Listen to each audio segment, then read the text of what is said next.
नमस्कार, मैं रजनी शर्मा। महाशिवरात्रि की ये रात सामान्य रातों जैसी नहीं मानी जाती। कहा जाता है कि इस रात कुछ संकेत ऐसे मिलते हैं जिन्हें समझ लिया जाए तो जीवन की उलझनें धीरे धीरे सुलझने लगती हैं। 15 फरवरी 2026 की ये महाशिवरात्रि खास इसलिए भी है क्योंकि इस दिन की साधना मन, धन और रुके हुए कार्यों पर विशेष प्रभाव डालती है। लेकिन एक छोटी सी गलती पूरे व्रत का फल कम कर सकती है। इसलिए आज की बात ध्यान से अंत तक जरूर सुनिए। महाशिवरात्रि का दिन भगवान शिव और माता पार्वती के मिलन का प्रतीक माना जाता है। इस दिन व्रत और पूजा करने से मन की बेचैनी शांत होती है और जिन कार्यों में बार बार रुकावट आ रही हो उनमें धीरे धीरे रास्ता बनना शुरू होता है। सुबह स्नान के बाद घर के मंदिर में या शिवलिंग के सामने दीपक जलाकर ओम नमः शिवाय मंत्र का जाप करना शुभ माना जाता है। अगर संभव हो तो जल में थोड़ा सा कच्चा दूध मिलाकर शिवलिंग पर अर्पित करें। पूजा का शुभ समय रात के 4 प्रहरों में माना जाता है, लेकिन जो लोग पूरा समय नहीं दे सकते वे शाम के बाद शांत मन से पूजा करें। इस दिन बेलपत्र, धतूरा, सफेद फूल और शुद्ध जल अर्पित करना शुभ रहता है।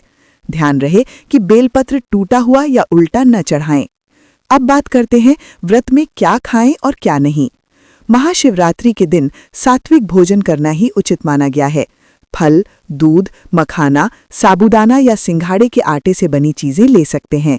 इस दिन लहसुन, प्याज, तामसिक भोजन और क्रोध से दूर रहना चाहिए, क्योंकि कहा जाता है कि इस रात मन की स्थिति ही पूजा का असली फल तय करती है। अगर घर में पैसों की कमी बनी रहती है या पैसा आता है लेकिन टिकता नहीं, तो महाशिवरात्रि की रात एक छोटा सा उपाय किया जाता है। रात में शिवलिंग के पास या घर के मंदिर में एक दीपक घी का जलाएं और उसमें 2 लौंग डाल दें। मन ही मन अपनी परेशानी बोलकर भगवान शिव से प्रार्थना करें। मान्यता है कि इससे रुका हुआ धन धीरे धीरे वापस आने लगता है। कई लोगों को लगता है कि काम बनते बनते रुक जाते हैं या बिना कारण मन बेचैन रहता है। ऐसी स्थिति में इस दिन रात को सोने से पहले थोड़ी सी काली तिल हथेली में लेकर ओम नमः शिवाय 11 बार बोलें और तिल को किसी बहते जल में अगले दिन प्रवाहित कर दें। इसे नकारात्मकता दूर करने का प्रतीक माना जाता है। गृहस्थ जीवन के लिए भी ये दिन विशेष माना गया है।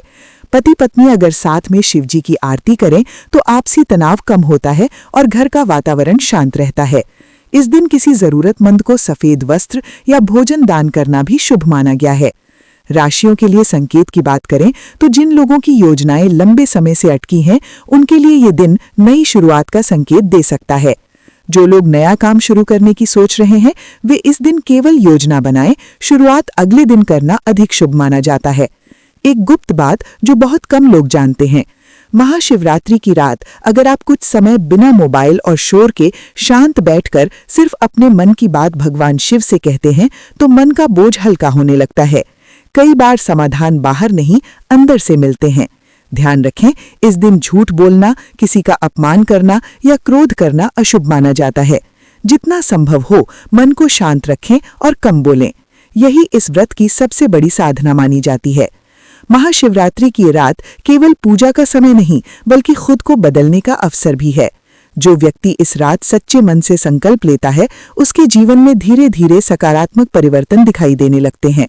मैं रजनी शर्मा आप सभी के लिए यही कामना करती हूँ कि भोलेनाथ की कृपा से आपके जीवन की रुकावटें दूर हों और आने वाला समय शांति और सुख लेकर आए।